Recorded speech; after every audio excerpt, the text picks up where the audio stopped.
Bonjour et bienvenue sur la chaîne Le Culte du Dé. Aujourd'hui je vais commencer une partie de Heroes of Normandy. Donc je vais vous faire une partie normale, une partie schizophrène, moi-même contre moi-même, et je vous ferai une partie solo plus tard, une fois que j'aurai repris un peu la main sur les règles, parce que j'ai fait une petite partie aujourd'hui et je me suis rendu compte que j'avais oublié pratiquement tout. Voilà.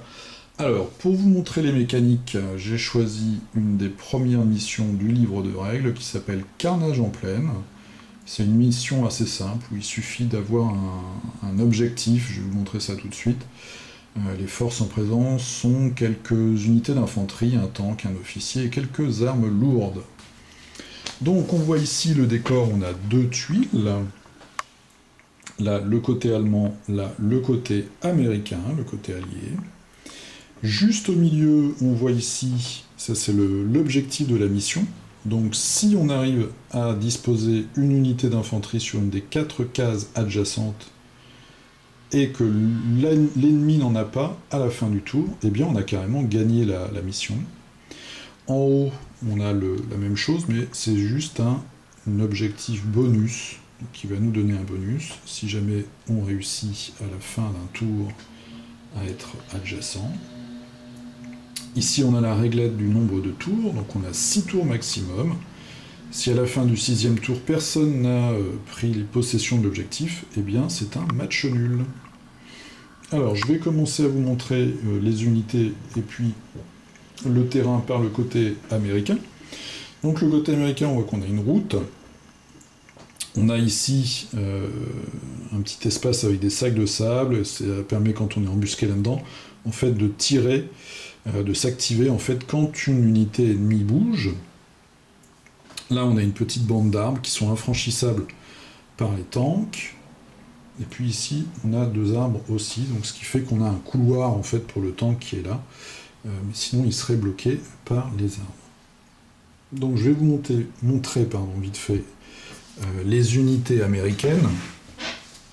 Alors, on a l'officier, qui est l'officier, le lieutenant Stewart. Je vais vous faire un petit récapitulatif des icônes. Donc ici, en 4, la flèche, c'est son mouvement. Les chiffres ici, alors le 6, c'est sa défense. Le 2, c'est son bonus contre les unités d'infanterie. Le 1, contre les véhicules légers. Et le X, ça veut dire qu'il ne peut pas endommager les véhicules lourds. Les étoiles, c'est le nombre d'ordres qu'il apporte à son équipe, on va dire. La petite épée ici veut dire qu'il peut faire des assauts corps à corps. Le 4, c'est la portée de son arme. Et le petit crâne avec les flèches, c'est-à-dire que quand il prend une touche, eh bien on le retourne. Et ses compétences changent quelque peu. Voilà, donc ça c'est l'officier américain. Le lieutenant Stewart que j'ai mis ici derrière une équipe, une escouade en fait, et puis on va les faire courir en ligne droite vers l'objectif. Alors ensuite j'ai des support teams, ça j'en ai 3. C'est l'unité classique avec la fire team qu'on verra tout à l'heure. Ceux-là en fait ils ont donc 2 capacités. La première capacité c'est comme l'officier, de faire des attaques au corps à corps, de faire des assauts. Et ici, on voit, c'est un tir qui permet, en fait, au lieu de faire des dégâts à une unité, de ralentir son mouvement et de lui donner un malus au corps à corps. En gros, un tir de couverture, on va dire. Donc voilà, toujours les mêmes, le mouvement, le bonus sur les unités d'infanterie, les véhicules légers, la défense, et impossible d'endommager les tanks. Ça, c'est la support team. On a ensuite un tank, donc c'est un M5 Stuart. Donc lui il a 2 armes, ici c'est son canon principal, et ici c'est sa mitrailleuse.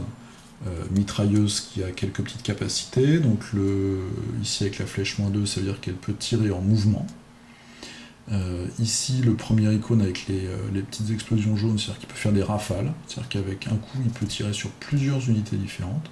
Et puis toujours ce tir de couverture ici, voilà, avec des caractéristiques balistiques, on va dire, différentes. La mitrailleuse ne peut pas endommager les tanks, par exemple, et au contraire, le canon, lui, il a un bonus de 1. Tous les petits boucliers qu'on voit 6-7, c'est son blindage. Donc 7 à l'avant et 6 sur les côtés et l'arrière. Et il peut bouger de 5. Donc ça, c'était le tank que j'ai mis là devant son petit couloir. On a ici, j'ai placé encore une support team. Là, on a une mitrailleuse. Donc la mitrailleuse, elle a deux côtés. On a nos petits gars là qui sont avec leur matériel et qui vont courir. Et ici, on a un icône de trépied. C'est-à-dire que quand on retourne, voilà, ils sont en position de tir. Donc ils peuvent aussi faire des rafales, donc tirer sur plusieurs unités en même temps. Faire des tirs de couverture avec leur capacité. On voit qu'ils ont un bonus de 3 contre l'infanterie. Et par contre, eux, ils ont un crâne blanc dès le début, donc ce qui veut dire que s'ils se font toucher une fois, eh bien, ils sont détruits. Voilà, donc ça, c'était la mitrailleuse. On avait les deux... Alors voilà, j'ai mis les deux support team ici de ce côté, la mitrailleuse au milieu. Là, j'ai mis ma fire team, donc j'en ai deux, je les ai mis l'une à côté de l'autre. Donc eux, ils peuvent faire des assauts au corps à corps, mais par contre, ils ne peuvent pas faire de tir de couverture. Voilà. Sinon, c'est des unités à peu près comme les autres, c'est l'unité de base en fait. Donc il y a soit 5 gars, soit 5 GI, 5 boys, et quand ils se font tirer dessus, eh bien après ils sont plus de 3. Voilà, donc ça j'en ai deux, et au bout, j'ai mon bazooka, je me souviens plus très bien pourquoi je l'ai mis là. Le bazooka, bah, c'est un peu... alors lui c'est un peu différent. Là, le bazooka, il est en position de tir. Et là, avec le point d'interrogation, c'est-à-dire qu'il est en embuscade. C'est-à-dire qu'il est dissimulé, on ne peut pas lui tirer dessus. S'il est dans un... Donc les tanks, déjà, ne voient pas les unités en embuscade, ne peuvent pas les détecter. Et pour les voir, eh bien, il faut avoir une ligne de vue dégagée. Et s'il est dans un couvert, il faut être... je crois, mais je vais vérifier ça tout à l'heure. Il faut être à 2 cases ou moins pour les remarquer. Voilà. Donc ils vont commencer la partie embusquée. Voilà, tout au bout. Donc on voit que j'ai toute ma ligne là.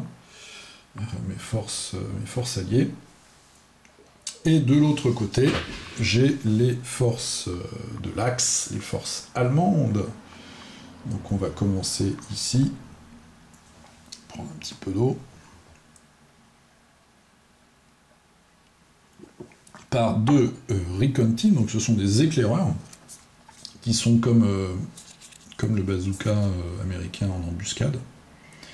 Donc là voilà, c'est un peu la même chose, sauf qu'ils ont cette icône ici, ce qui veut dire qu'ils peuvent avancer de 3 cases. C'est des éclaireurs, des scouts en fait, donc il y a la zone de déploiement, c'est les 2 premières cases, et après on peut avancer de 3 cases, donc évidemment ils sont tous les deux avancer au maximum pour être les plus proches possible de l'objectif. Alors, je vous promets pas les meilleures stratégies. Hein. Peut-être remarqué que j'ai souvent des stratégies foireuses. Donc ça risque de se vérifier. Mais là, comme je suis contre moi-même, ça va être 2 camps foireux. Donc ça devrait s'équilibrer. Ensuite, pour les Allemands, on a le Fire Group, qui revient à peu près à la Fire Team. Donc voilà. Ils peuvent faire des assauts au corps à corps, mais pas de tir de couverture. Donc j'en ai mis 2 comme ça, alignés au début. Ici, en embuscade, j'ai le pendant allemand du bazooka. Donc le Panzer Schreck. Je parle pas allemand. Voilà, alors lui, il peut faire les icônes ici. Donc ça, c'est pour endommager les structures. Ça, c'est la portée. Donc le chiffre 7. La portée est infinie dans le jeu, si on a une ligne de vue. Par contre, au-delà de 7 cases, on a un malus de 2, je crois. Voilà, on a un malus de -2.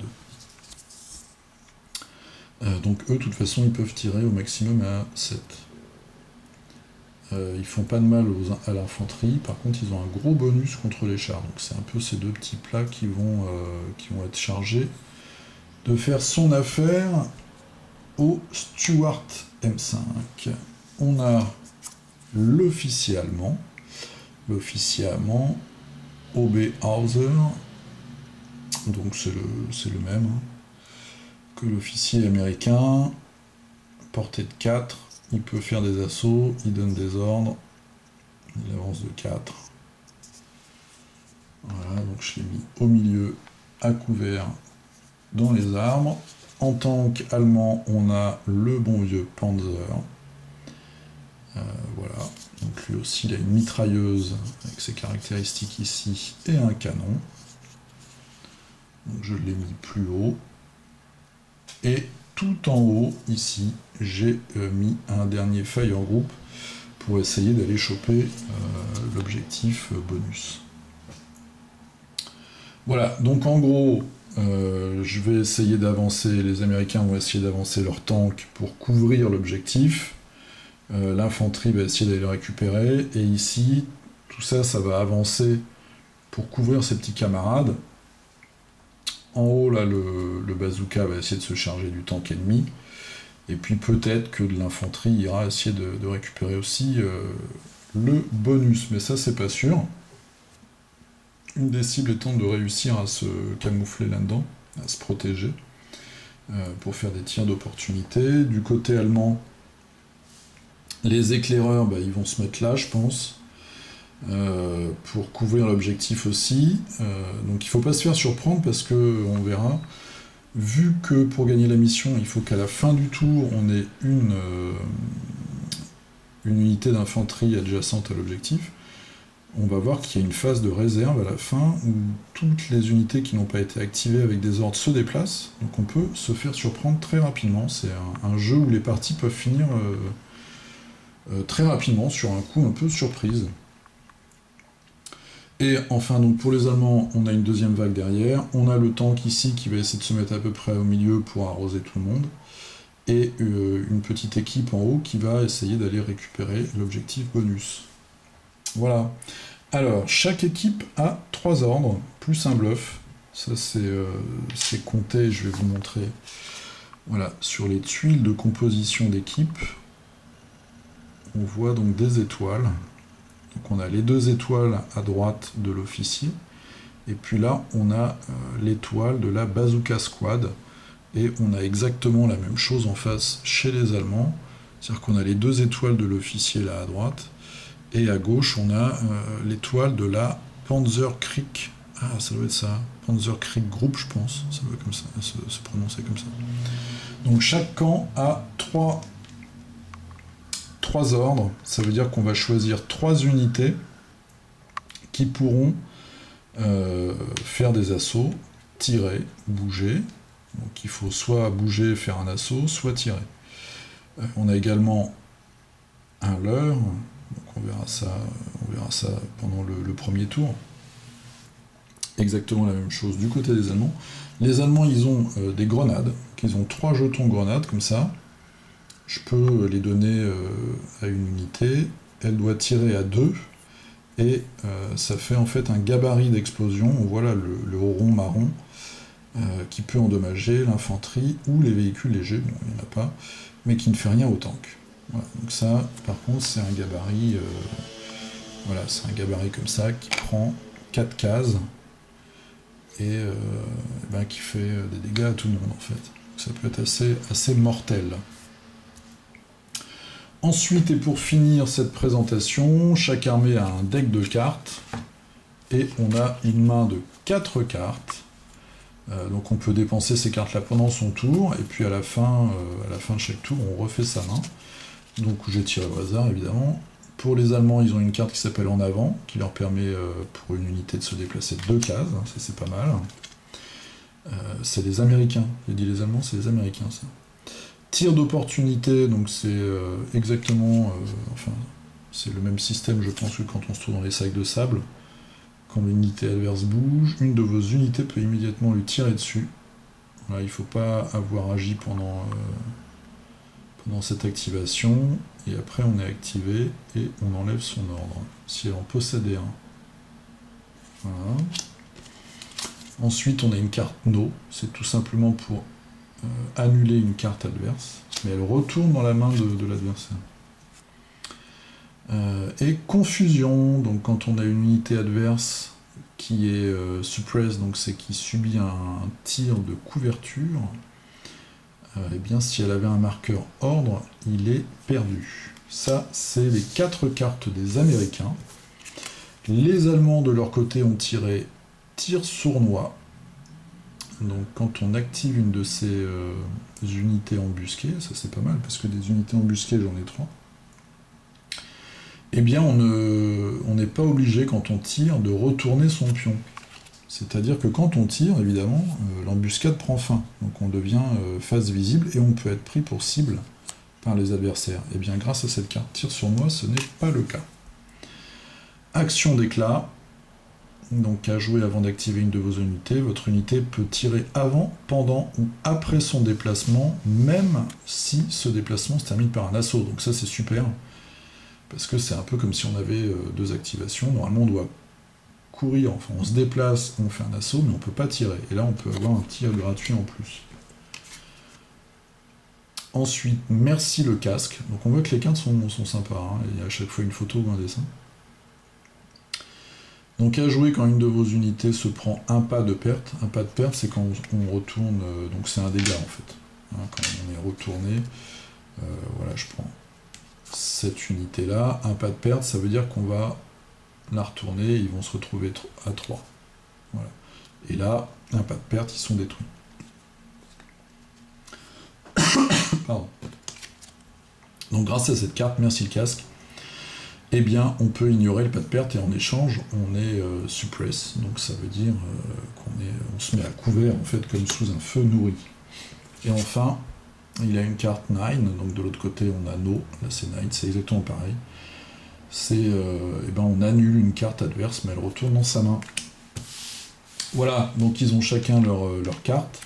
Maintenant, je vais déterminer si l'initiative du premier tour va aux Américains ou aux Allemands. C'est tout simple, on va lancer un dé.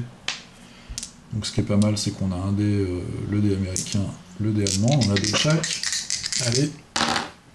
Et donc, eh bien, c'est les Allemands qui gagnent, puisque cette croix de fer, c'est le 6. Donc c'est les Allemands qui gagnent l'initiative du premier tour.